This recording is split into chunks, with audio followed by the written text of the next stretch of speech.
Budget सत्र के दौरान कांग्रेस के नेता और अपनी शायरी से सभी को मुग्ध कर देने वाले इमरान प्रतापगढ़ी ने बजट सत्र को संबोधित किया, जिसमें जम के बीजेपी पर हल्ला बोला।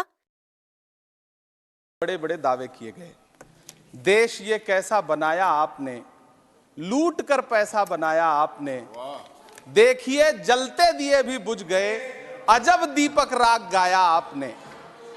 मैम, पूरा सदन अमृत काल के बजट की चर्चा कर रहा है, मैं तो गरीबों की रोटी और दाल के बजट की चर्चा करूंगा। तुम्हारी फाइलों में गांव का मौसम गुलाबी है, मगर ये आंकड़े झूठे हैं, ये दावा किताबी है। मैं इस बजट को अमीरों के लिए पेश किया गया बजट कहूंगा। इसमें गरीबों के लिए कुछ है ही नहीं। नौकरी मांगने वाले नौजवानों पर लाठियां बरसाने वालों, आपने इस बजट में युवाओं को क्या दिया? आपने पुरानी पेंशन बहाली की मांग करने वालों को क्या दिया? सालों से अपने लिए छत तलाश रहे लोगों को आपने इस बजट में क्या दिया? और फिर आपको पूरी उम्मीद है कि पूरा देश आपके इस पेश किए गए बजट पे लहालोट हो जाए, तालियां पीटे, मंगल गान गाए। कैसे संभव है? मैं सदन में खड़ा होकर के इस बजट पे चर्चा करते हुए कहना चाहता हूं कि इस बजट में फुटपाथ पर रहने वाले, छप्परों में रहने वाले, झुग्गियों में रहने वालों के लिए क्या है, उनके लिए क्या है? जो प्रधानमंत्री के किए गए वायदों की बाट जोह रहे हैं। हर साल फरवरी की खूबसूरत सुबह और सजी हुई संसद से बरसते हुए झूठे वायदों की जवाबदेही कौन तय करेगा? कौन बताएगा कि 2022 में प्रधानमंत्री जी जो सबको पक्का मकान देने वाला वायदा किए थे, उसका क्या हुआ? लोगों के सरों पर छत देने वाले प्रधानमंत्री जी के जुमलों से अलग उन्हें यह क्यों नहीं दिखता कि राज्यों में बैठे हुए उनके नुमाइंदे लोगों के सरों की छतें उजाड़ रहे हैं? उत्तर प्रदेश हो, असम हो, जम्मू कश्मीर हो, मध्य प्रदेश हो, भाजपा शासित राज्यों के बुलडोजर न सिर्फ लोगों के घरों को उजाड़ रहे हैं, बल्कि कुचल रहे हैं लोकतंत्र को, संविधान को, अदालतों के मेयार को। मैम, मैं आंकड़ों की बाजीगरी से अलग हट करके इस बजट पर एक बात कहना चाहता हूं। आंकड़े तो ऐसे हैं इस बजट के, ये कह रहे हैं 4 करोड़, वित्त मंत्री जी 3 करोड़ कहती हैं, प्रधानमंत्री जी 4 करोड़ कहते हैं। पहले तो आप इस झूठ में ही आपस में ही सलट लीजिए कि 4 करोड़ सही है या 3 करोड़ सही है। मैं आंकड़े तो ऐसे हैं इस बजट के मैम कि जो सुने वो बस पथराई आंखें लेकर किंग कर्तव्य विमूढ़ हो जाए। लेकिन झील में पानी बरसता है हमारे देश में, झील में पानी बरसता है हमारे देश में, खेत पानी को तरसता है हमारे देश में, जिंदगी का हाल खस्ता है हमारे देश में, दूध महंगा खून सस्ता है हमारे देश में। मैम, रोजगार, महंगाई, किसान, मनरेगा, पेट्रोल डीजल के दाम, गैस सिलेंडर के दाम, फसलों की एमएसपी की गारंटी, इन सब जन सरोकार की बातों से इस बजट का कोई लेना देना नहीं। हमारे ट्रेजरी बेंच के साथी हंगामा कर रहे हैं। मैं तो कहना चाहता हूं मैम, वो एक बार इनके एक नेता एक गांव में गए और उन्होंने गांव में कहा कि गांव वालों आओ, मैं तुम्हारी समस्याएं समाप्त करना चाहता हूं। गांव वाले इकट्ठा हो गए। नेताजी ने गांव वालों से कहा, बताओ तुम्हारी 2 समस्याएं बताओ, मैं दोनों समस्याओं का यहीं पे समाधान करूंगा। तो गांव वालों ने कहा, साहब हमारी पहली समस्या है कि हमारे यहाँ कोई हॉस्पिटल नहीं है। तो नेताजी ने मोबाइल निकाला, कहीं फोन मिलाया और मिला के फोन पे पता नहीं क्या कुछ कहा कि यहाँ गांव में हॉस्पिटल नहीं है, हॉस्पिटल तुरंत, यहाँ हॉस्पिटल चाहिए। गांव वाले खुश हो गए कि 1 मिनट में यहाँ हॉस्पिटल आ रहा है। अगली समस्या के बारे में उन्होंने, नेताजी ने गांव वालों से कहा कि मैंने आपकी पहली समस्या समाप्त कर दी, दूसरी समस्या बताओ। तो गांव वालों ने कहा, साहब इस गांव में कोई भी मोबाइल का नेटवर्क ही नहीं है। ये है इनके काम करने का तरीका, ये है झूठ बोलने का तरीका। इन्होंने वायदे किए बड़े बड़े, जो 10 साल के इनके वायदे हैं, मैं उनके बारे में बात करूंगा। वायदों से ज्यादा इनके नारों पे बात करूंगा। पहला नारा था, बहुत हुई महंगाई की मार, अब की बार मोदी सरकार। आइए इस नारे की समीक्षा करते हैं। पेट्रोल, डीजल, गैस, ये तो बड़ी बड़ी बातें हैं। आटा, चावल, दूध, दही, पनीर, छाछ, सब चीज पे जीएसटी। अरे ये फिल्में टैक्स फ्री करने वाले लोग कफन तक पर जीएसटी लगा रहे हैं और ये गरीबों की बात करते हैं। मैम, ये सरकार झूठ की सरकार है। ये सरकार के जितने दावे हैं सब खोखले हैं। आज प्रधानमंत्री जी कह रहे थे सबका साथ सबका विकास। ये कैसा सबका साथ सबका विकास है कि मौलाना आजाद नेशनल फेलोशिप आपने बंद कर दी, आपने माइनॉरिटी डिपार्टमेंट का बजट घटा दिया।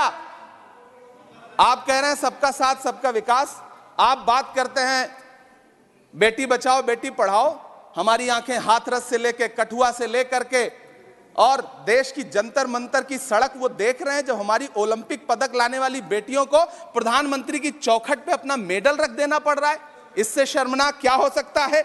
मैम, कृषि विकास दर जो 2014 में 4.6% थी, इस वर्ष गिरकर 1.8 कैसे हो गई? क्यों हर दिन 31 किसान आत्महत्या करने को मजबूर हैं? ये सरकार उन पर क्यों बात नहीं करती? कीमत तो बहुत बढ़ गई शहरों में धान की, लेकिन विदा ना हो सकी बेटी किसान की। मौका मिला तो लोगों ने कुर्सी के वास्ते तस्वीर ही बिगाड़ दी हिंदुस्तान की, और आज बड़ी बड़ी बातें कर रहे हैं। मैं यहां पर आपसे खड़ा होकर के मैं अंत में इतना कहना चाह रहा हूं कि वित्त मंत्री जी ने बजट में ट्रेनों के डिब्बे को वंदे भारत कोच में बदलने का एक प्रस्ताव रखा अपने भाषण में। ठीक है, ये सुनने में कानों को बहुत अच्छा लगता है, लेकिन मैम, ये सरकार ट्रेनों की सुरक्षा के बुनियादी मुद्दों पर एक शब्द नहीं बोलना चाहती। बालासोर हादसे में घायल हुए लोगों की चिता की राख अभी तक ठंडी नहीं हुई है। वंदे भारत के वीडियो पोस्ट करने वाली ये सरकार कभी भारत की जनरल डिब्बों की, रेलवे के स्लीपर क्लास डिब्बों की वीडियो अगर पोस्ट करे ट्विटर पे तब समझ में आए। बिहार से, इलाहाबाद से, लखनऊ से दिल्ली आने वाली, मुंबई जाने वाली ट्रेनें देख लीजिए, उनकी हालत देख लीजिए, तो आपको लगेगा कि ये वही ट्रेनें हैं। आज स्थिति ये है कि रेलवे स्टेशन तो छोड़िए, रनवे पर खाना खिला रही हैं आपकी प्राइवेट एयरलाइंस। अभी आपने जुर्माना लगाया है, नोटिस दिया है एक एयरलाइंस को। यह स्थिति आपने करके रख दी है ट्रेनों की, एयरलाइंस की। ऐसे में मैम, कागजों पर तो आप कितना भी वंदे भारत और बुलेट ट्रेन सर पर दौड़ा लीजिए, लेकिन असल में भारत की ट्रेनों की डिब्बों की सवारियों की हालत देखने लायक है। अगर सरकार खुली आंखों से उसे देखना चाहे तो देखे और उनकी स्थिति सुधारे। आज प्रधानमंत्री जी ने अपने भाषण में यहां खड़े होकर कई बार न्यू मिडिल क्लास की बड़ी चर्चा की, न्यू मिडिल क्लास जनरेट करेंगे। लेकिन मैं तो यहां खड़ा होकर के सरकार से कहना चाहता हूं कि न्यू मिडिल क्लास का जुमला अपने पास रखिए। यह बताइए कि जो पुराना मिडिल क्लास है उसके साथ आप कैसा व्यवहार कर रहे हैं। आज उसकी स्थिति क्या है? आप अमीरों के कर्जे माफ कर रहे हैं, उद्योगपतियों के कर्जे माफ कर रहे हैं, और यहां स्थिति यह हो गई है कि जो मिडिल क्लास, उसकी जो रोजमर्रा की जरूरत की चीजें हैं उस तक पर आपने जीएसटी लगा रखी है। आप फिल्में टैक्स फ्री करते हैं, लेकिन स्टूडेंट्स के प्रतियोगी परीक्षाओं के फॉर्म की फीस नहीं माफ कर सकते। आपको बाकी जगहों पर टैक्स लेना है, हर जगह टैक्स लेना है। मिडिल क्लास से आपका कोई रिश्ता नहीं। मिडिल क्लास तो आपसे कह रहा है कि मोहब्बत, भाईचारे के दीवाने दिन ही लौटा दो, वो सस्ती दाल सब्जी के सुहाने दिन ही लौटा दो। ये अच्छे दिन तो अंबानी अडानी को मुबारक हो, हमें ऐसा करो साहब, पुराने दिन ही लौटा दो। वो पुराने दिन जो बहुत अच्छे थे, वो पुराने दिन जहां लोग एक दूसरे से मिलजुल करके रहते थे। मैम, इलाहाबाद, दिल्ली, कोटा जैसे शहरों में छोटे छोटे कमरों में अभावों के साथ पढ़ाई कर रहे युवा किताबों के साथ गल चुके हैं। उनके हिस्से अधेड़ अवस्था तो आई है, लेकिन नौकरी और रोजगार नहीं आया।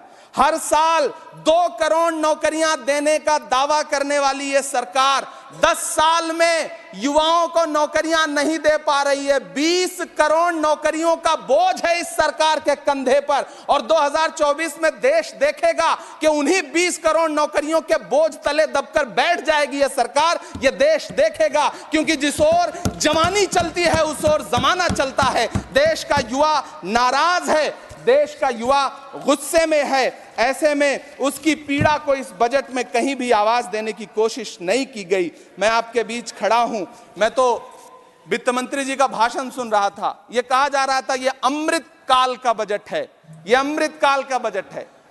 यह कौन सा बजट है यह बाद में तय होगा, लेकिन मैं इतना जानता हूं कि यह इस सरकार का अंतिम बजट है, आखिरी बजट है। इसके बाद न्याय का बजट पेश होगा जिसकी इमरान चर्चा जी, राहुल गांधी जी अपना- पूरे देश में कर रहे हैं। न्याय अपना का वाणी बजट, को विराम 5 न्याय, दीजिए। महिलाओं Your के time लिए, is over. युवाओं के लिए, सामाजिक न्याय की बात जिसकी चर्चा पूरे देश में Your time जाकर is के over. राहुल गांधी जी कर रहे हैं, वो न्याय का बजट पेश होगा अगली बार। ये इस सरकार का अंतिम बजट है, अंतिम बजट है। अमृतकाल में गरीबों की रोटी और दाल के लिए इस बजट में Thank कोई you. प्राविधान नहीं आपका है, time- कोई आपका चर्चा time नहीं खत्म हो गया है। है। बहुत बहुत धन्यवाद। Thank you.